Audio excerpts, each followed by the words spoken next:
میں جھگڑوں سے، بکھیڑوں سے، احتجاج سے، ایجیٹیشن سے کوئی تعلق نہیں ہوتا. وہ صرف اپنے کاروبار سے امن و سکون کی زندگی گزارتے ہیں. لیکن اگر تاجر کا دوست اچھا ہو، صحبت اچھی ہو، تو پھر اسی طرح وہ نتیجہ نکلتا ہے جیسے حضرت سیدنا عثمان غنی رضی اللہ تعالیٰ عنہ کا نکلا. حضرت سیدنا صدیق اکبر رضی اللہ تعالیٰ عنہ کے ساتھ دوستانہ تھا. آپ مل کے تجارت کرتے تھے، نوجوان تاجر تھے، کاروبار میں نئے نئے آئے تھے، اسٹاک مارکیٹ میں، اور اربوں ڈالر کا کاروبار تھا اس زمانے کے اعتبار سے. اس وقت درہم و دینار تھے، اس وقت اربوں ڈالر کا کاروبار تھا. صدیق اکبر نے کہا عثمان ایک بات بتاؤں کہ دنیا کی دولت ساری ادھر رہ جائے گی. کہا بالکل یہ بات تو مجھے پتہ ہے. کہا پھر جنت میں بھی اگلی زندگی میں مرنے کے بعد بھی کوئی دولت چاہیے؟ عرض کی دل تو کرتا ہے، راستہ کوئی نہیں نظر آتا، سوچتا تو میں بھی ہوں. کہا حضرت سیدہ آمنہ کے لال کے قدموں میں چلے جاؤ، جناب محمد رسول اللہ اس ساری دولت کو جمع کر کے کل جنت میں بھی تمہیں دے دیں گے. حضور کی بارگاہ میں حاضر ہوئے، کلمہ پڑھ لیا. لطیف اور نازک جسم چچا حکم بن ابی العاص اس نے پکڑ کے مارا، تشدد کیا. اور ایک روایت میں یہ آتا ہے کہ یہ جو کھجوروں کی صف ہوتی ہے اس میں لپیٹ کے مرچوں کا دھواں دیا. کہا عثمان کلمہ چھوڑنا پڑے گا. کہا جان تو بدن سے نکل سکتی ہے، روح اور جسم کا تعلق تو ٹوٹ سکتا ہے. عثمان اب غلامی مصطفیٰ میں آ گیا ہے. یہ غلامی جب تک عثمان کی زندگی ہے اس غلامی کا پٹا گلے میں رہے گا. یہ غلامی نہیں چھوٹ سکتی. مجبوراً چھوڑ دیا. مدینہ طیبہ سے پہلے حبشہ کی طرف ہجرت کی. قدیم الاسلام ہے اور دونوں ہجرتوں کا شرف حاصل ہوا. جب امام الانبیاء مدینہ طیبہ آئے تو سرکار نے یہاں بلا لیا. مدینہ طیبہ حاضر خدمت ہو گئے. اور امام الانبیاء صلی اللہ تعالیٰ علیہ وسلم نے جب مدینہ میں آئے تو وہاں بھی حضرت عثمان غنی رضی اللہ تعالیٰ عنہ حد کر دی. میں بالکل خلاصہ بیان کر رہا ہوں. حضرت عثمان غنی کی سیرت کا اور میں بات ختم کرنا چاہتا ہوں تاکہ اگلے مقرر کو جلدی وقت دیں. حضرت سیدنا عثمان غنی رضی اللہ تعالیٰ عنہ جب مدینہ طیبہ آئے تو 4 مرحلے آئے.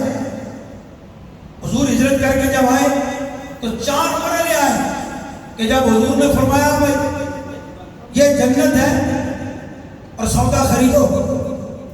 مارکیٹ میں سودا بکتا ہے، مبی دکھا کے، چیز دکھا کے کہ یہ گندم کا ڈھیر ہے، اس کو لے لو، یہ فلاں چیز ہے، فریج ہے، لے لو اتنے پیسے. حضور نے فرمایا جنت چاہیے؟ عرض کی یا رسول اللہ سب کو ہی چاہیے. فرمایا جو جنت لینا چاہتا ہے میرے روما خریدے، جنت میں دے دوں. اگلے دن عثمان غنی آ گیا. حضور میرے روما خرید کے وقت کر دیا، جیسے مرضی آپ کر لیں. پھر مرحلہ آیا. حضور نے فرمایا کہ مسجد نبوی شریف تنگ پڑ گئے، ساتھ والے مکانات خریدو، سودا کر رہا ہوں، جنت دوں گا. اگلے دن عثمان غنی آ گئے. یا رسول اللہ وہ مکان جو آپ نے بتایا تھے وہ خرید لیے. 4 مرتبہ عثمان غنی نے جنت خریدی. ایک جگہ پر میری تقریر کی دکان میں کالے کپڑوں والا بندہ آ گیا.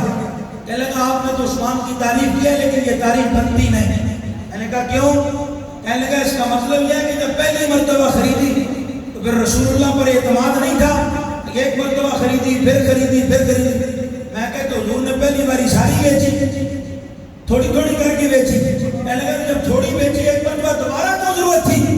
میں کہا ساری اس واسطے خرید رہی. انہوں نے پتا سی کہ وہ کالے دل والے کہنے گے کہ عثمان کے بدلے جنت نہیں لگتی، ابو بکر کا نام ہے جنت نہیں لگتی، مولا علی دا. انہوں نے کہا ساری اسی آپ لے لینے ہیں. کہ مولا علی کو کہاں گے کہ جن وسیع کی انہوں باری. میں کہا کالے انہوں نے بڑا نہیں دینا، اس واسطے دنیا کے ساری جنت کا سودا کرتا.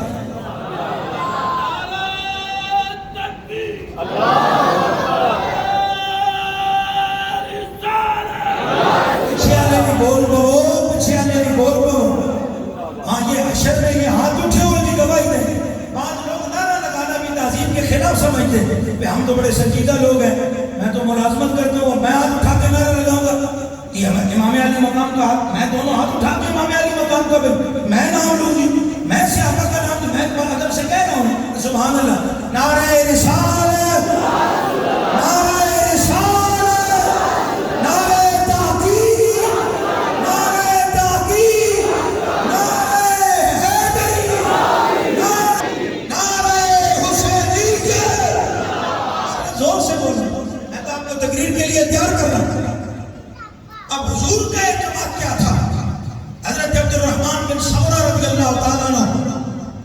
کہ جا عثمان الی النبی صلی اللہ تعالی علیہ وسلم بألف دینار فی کمہ، کہا حضرت عثمان غنی رضی اللہ تعالیٰ عنہ جب غزوہ تبوک کا موقع آیا اور حضور نے چندے کا اعلان فرمایا، کہا یہ جیش الاسرہ ہے، بدر بھی ہو گیا، حنین بھی ہو گیا، عہد بھی ہو گیا، غزوہ طائف بھی ہو گیا، غزوہ خیبر بھی ہو گیا، غزوہ تبوک کے موقع پر شیخ عبدالحق محدث دہلوی فرماتے ہیں 40,000 سے زیادہ 70,000 کے قریب مسلمانوں کا لشکر، اس کے لیے اونٹ چاہیے، اس کے لیے گھوڑے چاہیے، اس کے لیے ساز و سامان چاہیے، پیسے چاہیے۔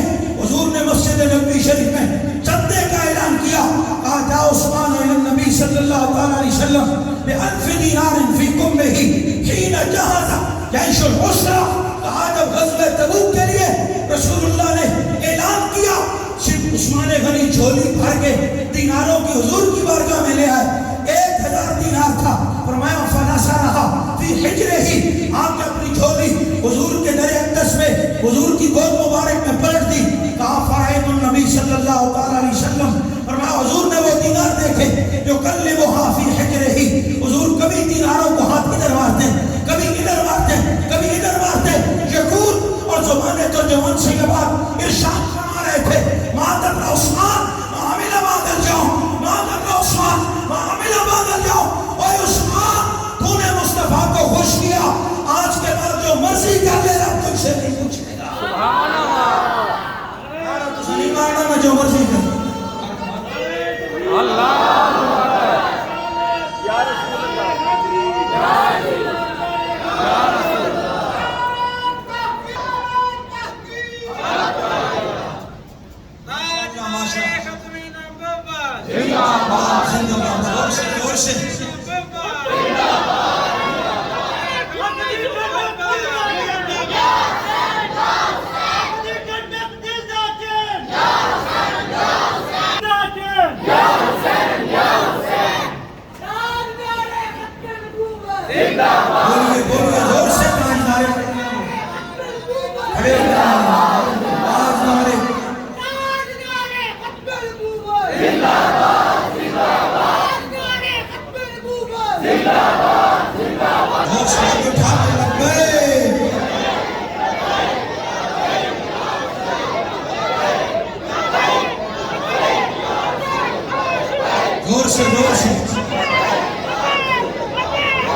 پھر کل آپ کو سنائیں گے۔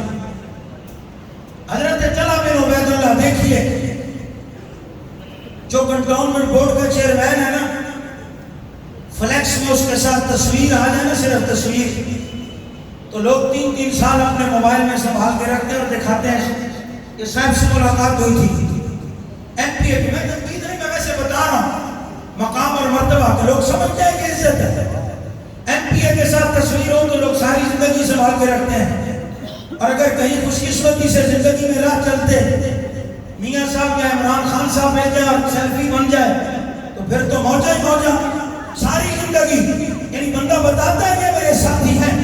حضرت طلحہ بن عبید اللہ فرماتے ہیں قال رسول اللہ صلی اللہ تعالی علیہ وسلم، امام الانبیاء نے فرمایا لکل نبی رفیق، فرمایا جنت میں ہر نبی اپنے ساتھ ایک ساتھی رکھے گا، ان کے رفقا ہوں گے، ان کے رفیق ہوں گے۔ فرمایا ورفیقی فی الجنت عثمان، فرمایا جنت میں میرا رفیق عثمان غنی ہوگا۔ اب اس سے بڑی سعادت اور کوئی نہیں ہو سکتی کہ حضور فرمائے کہ جنت میں عثمان میرے ساتھ ہوگا۔ اور جو پہلے میں نے حدیث پڑھی اس کا بعض علماء ترجمہ یہ کرتے ہیں، وہ کہتے ہیں کہ حضور نے جو فرمایا نا ما در عثمان ما عمل بعد اليوم، کہ آج کے بعد عثمان جو مرضی کرو رب تم سے نہیں پوچھے گا۔ علماء کہتے ہیں یہ حضور نے سند دی کہ اگر بعد میں غلطی ہو بھی گئی تو عثمان غنی سے مواخذہ نہیں ہوگا۔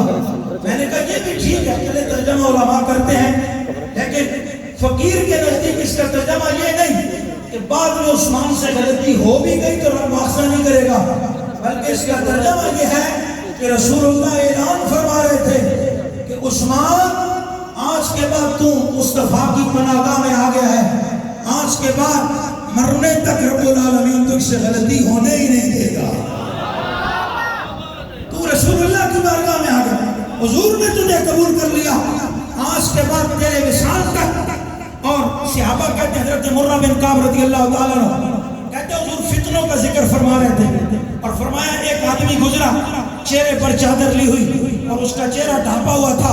حضور نے فرمایا میری امت میں بہت جلد فتنے آنے والے ہیں اور فتنوں کا دور شروع ہونے والا ہے. فرماتا حضور نے گفتگو کرتے ہوئے جب وہ سامنے سے گزرا نا بندہ, حضور نے فرمایا لیکن جب فتنوں کا زمانہ ہوگا تو یہ بندہ ہدایت پر ہوگا, یہ جو سامنے سے گزر رہا ہے. حضرت مرہ بن کعب کہتے ہیں میں مجمع سے اٹھا, میں نے جا کے اس صاحب کو پکڑا, جب چہرہ ہٹا کے وہ چادر ہٹا کے چہرہ دیکھا وہ حضرت عثمان غنی تھے. میں بازو سے پکڑ کے لے آیا, چادر ہٹا کے چہرہ پکڑ کے حضور کی بارگاہ میں دکھا کے کہا یا رسول اللہ فتنوں کے دور میں یہ بندہ صحیح ہوگا, یہ ہدایت پر ہوگا. تو رسول اللہ نے فرمایا نام ہاں میں عثمان کی بات کر رہا تھا, فتنوں کے زمانے میں بھی میرا عثمان حق پہ ہوگا. اتنا زور لا کے پھر اینٹی ڈھیلی سبحان اللہ بولنا, آپ نے پوری تقریر میں اثر کا جلسہ ختم ہو جانا. اور عصر کی نماز ہم نے پڑھ لی عصر کے وقت میں, اور عصر کا آخری وقت 6:42 تک ہے. یہ بھی مسئلہ بھی بتا دوں, مطلب تجھے 5 بجے گھڑی میں کھانا بھی اثر ہو گئے. عصر کا وقت 6:42 اس سے پہلے جلسہ ختم ہو جائے انشاءاللہ, آپ اطمینان رکھیے. حضرت عثمان غنی یہ تقریر کا نچوڑ ہے اور میسج بھی ہے محرم کا. یہ امام علی مقام عثمان غنی کی آخری بات ہے. آج لوگ ہمیں درس دیتے ہیں, وہ سمجھانا چاہتا ہوں. حضرت سیدہ عائشہ صدیقہ رضی اللہ تعالی عنہا ام المومنین, آپ فرماتی ہیں قال رسول اللہ صلی اللہ تعالی علیہ وسلم یا عثمان, رسول اللہ نے فرمایا اے عثمان انہو لعل اللہ یکمسک قمیصا, عثمان اللہ تجھے ایک قمیص پہنائے گا. فإن ارادوا خلع فلا تخلعوا لهم, فرمایا لوگ ارادہ کریں گے, کچھ لوگ چاہیں گے کہ وہ قمیص اتار دو, لیکن فرمایا فلا تخلعوا لهم, میں ان کے کہنے پہ وہ قمیص اتارنا نہ. حضرت عثمان غنی رضی اللہ تعالیٰ عنہ جس دن مسند خلافت پر متمکن ہوئے, حضرت سیدنا فاروق اعظم رضی اللہ تعالیٰ کے وصال کے بعد آپ مسند خلافت پر تخت نشین ہوئے, امیر المومنین کا منصب سنبھالا, تو اس وقت آپ کی عمر مبارک 70 سال تھی.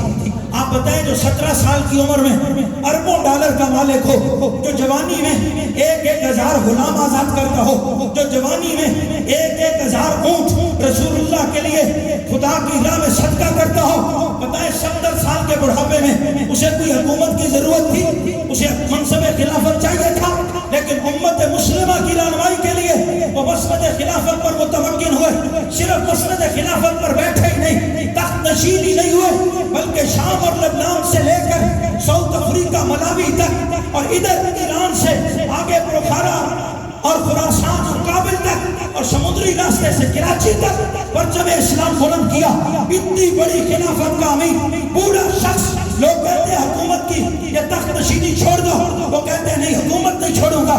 رسول اللہ صلی اللہ تعالیٰ علیہ وسلم نے مجھے منع فرمایا ہے. لوگ کہتے ہیں عثمان تم نے بادشاہت کر لی, تمہارے پاس پیسے ہیں, تمہاری اولاد خوشحال ہے, حکومت چھوڑ دو تو کیا بات ہے, کیا وجہ ہے. اور آپ جیسے لوگ ہوتے, آپ سے مراد آپ نہیں جو سامنے بیٹھے ہیں پاکستانی معاشرے والے, وہ کہتے ہیں حضرت آپ نیک لوگ ہیں, مسجد نبوی میں نماز پڑھاتے ہیں, سیاست بڑا گند ہے, گندے لوگوں کا کام ہے, آپ تسبیح پڑھیں سبحان اللہ کریں, آپ کیوں بادشاہت کے چکر میں ہیں, آپ روزانہ تسبیح پڑھا کریں, حضور نے جنت میں محل تو آپ کو دے دیا, یہ گندے لوگوں کو کرنے دیں. وہ کہتے ہیں چھوڑیں, آپ کا ووٹ کے ساتھ کیا تعلق, آپ کا الیکشن کے ساتھ کیا تعلق. حضرت عثمان غنی بوڑھے شخص ہیں, ضرورت بھی نہیں ہے, لوگوں کا اصرار بھی ہے. اب آپ اندازہ لگا سکتے ہیں حضرت عثمان غنی رضی اللہ تعالیٰ کے پاس جب وہ مصری آئے, تاریخ میں موجود ہے, انہوں نے کہا خلافت چھوڑو وگرنہ ہم قتل کر دیں گے, ہم شہید کریں گے. یہ 2 مہینے پہلے انہوں نے حضرت عثمان غنی رضی اللہ تعالیٰ عنہ کو یہ بات کی. حضرت عثمان غنی رضی اللہ تعالیٰ عنہ نے خود کہا, انہوں نے کہا مجھے شہید ہونے کا ڈر نہیں, کیونکہ رسول اللہ صلی اللہ تعالیٰ علیہ وسلم نے خود مجھے یہ فرمایا ہے کہ عثمان تم نے ظلم و ستم کے ساتھ شہید ہونا ہے.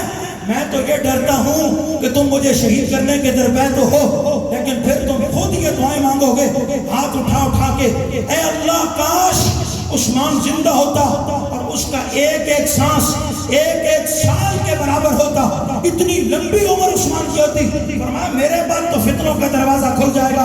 اے صاحبان علم, میں آپ کو دعوت فکر یہ دینا چاہتا ہوں، 82 سال کا بوڑھا شخص خلافت چھوڑنے کے لیے تیار نہیں ہے۔ وہ کہتا ہے رسول اللہ نے فرمایا فلا تخلعوا لہو، تو میں بتانا آپ کو یہ چاہتا ہوں کہ 82 سال کی عمر میں اربوں ڈالر کا مالک اور اتنے لاکھوں مربع میل کا بادشاہ وقت صرف نظام مصطفیٰ کے لیے اپنی جان ہتھیلی پر رکھ رہا ہے، صرف رسول اللہ کے دین کے لیے اپنی جان ہتھیلی پر رکھ رہا ہے۔ کربلا میں جنت کے پھولوں سے بھی زیادہ نازک علی اصغر کا گلا کٹ رہا ہے، کربلا میں جنت کی نہروں سے زیادہ لطیف علی اکبر کا گلا کٹ رہا ہے۔ امام علی مقام جن کے ہونٹوں کو امام کائنات رسول کائنات بوسے دیں، حضرت سیدہ فاطمہ جن گالوں کو چومے، جس ماتھے پر مولا کائنات کے ہونٹ شبت ہوں، وہ کربلا میں گھوڑے پر سوار ہو کے یہ اعلان کر رہا ہے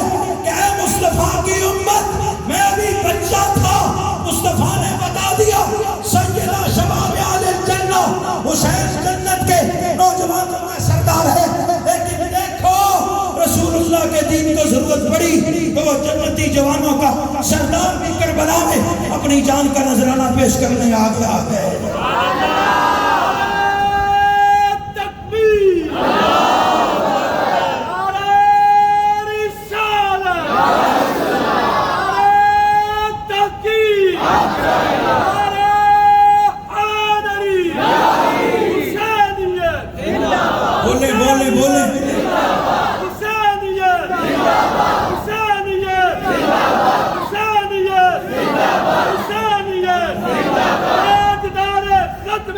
زور سے زور سے